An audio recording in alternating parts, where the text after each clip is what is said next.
ரொம்ப எக்ஸலண்ட்டா இருக்க போற ராசி எது அப்டின்னா ரிஷபம் தாம்மா.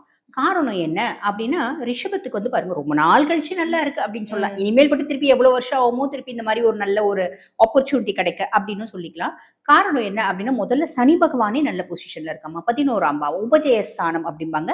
அங்க சனி பகவான் இருக்கிறது. ரிஷபராசி அன்பர்கள் என்ன தொழில் செய்றாங்க அப்டின்னாலும் அதுல பெருத்த லாபம் அப்டின்றது வரும். சனி பகவான பொறுத்தவரைக்கும் லாபஸ்தானத்துல அமர்ந்திருக்கான் அப்டிங்கும்போது தாராளமா லாபத்த அள்ளி குடுப்பானா அப்டின்னா கிள்ளி தான் குடுப்பான். அப்ப பொதுவா ஒரு சுய ஜாதகத்துல சனி லாபஸ்தானத்துல இருக்கு அப்படின்னா கட்டுக்கட்டா கொடுப்பாங்க. இதே ராகு லாபஸ்தானத்துல உட்காந்து மூட்டை மூட்டையா கொடுப்பாங்க. இப்படி எல்லாம் ஜோதிடத்தை விளையாட்டா எங்க அப்பா சின்ன வயசுல எங்களுக்கு சொல்லி கொடுத்தது. அது உண்மைதானா? உண்மை. பொதுவா இப்ப சனி லாபஸ்தானத்துல இருக்கான் அப்படின்னா ரிஷபத்தை பொறுத்த வரைக்குமா உழைக்கிறதுக்கு கவலைப்படக்கூடிய ஒரு பர்சனாலிட்டிஸே கிடையாது.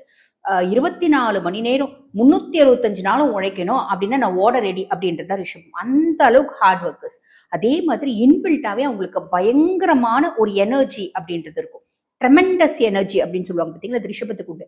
ஏன்னா அப்படிப்பட்ட ரிஷபம் நம்மளோட வாழ்க்கையினோட ஒரு யதார்த்தம், வாழ்க்கையினோட அர்த்தமே தெரியாம லவ், ரொமான்ஸு, காதல், உண்மையான அன்பு எப்பயுமே ரிஷபத்துக்கு வேணும். எப்பயுமே எனக்கு சாயறதுக்கு ஒரு தோல் வேணும் அப்படின்னு நினைக்கக்கூடியவங்க அது கிடைக்குமா அப்படின்னா பெரும்பாலும் கிடைக்கிறது இல்லை. அப்ப நம்ம என்ன பண்ணோம், வாழ்க்கையினோட யதார்த்தத்தை 20 வயசுலயே புரிஞ்சுக்கலாம். ரிஷபம் கோபுரத்தினோட கலசத்துல இருக்கும். 40 வயசுல புரிஞ்சுக்கினாலும் கோபுரத்தோட கலசத்துல இருக்கும். 60 வயசுல புரிஞ்சுக்கினாலும் ஏஜ் இஸ் ஜஸ்ட் நம்பர் அப்படின்னு ப்ரூவ் பண்ணக்கூடியவங்க ரிஷபராசி என்பர்கள்.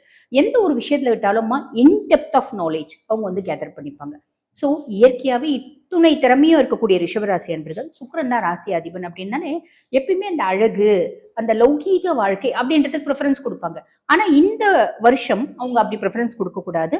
வாழ்க்கையில நான் சாதிக்கணும் அப்படின்னு நினைக்கக்கூடியவங்க. காரணம் என்ன அப்படின்னம்மா,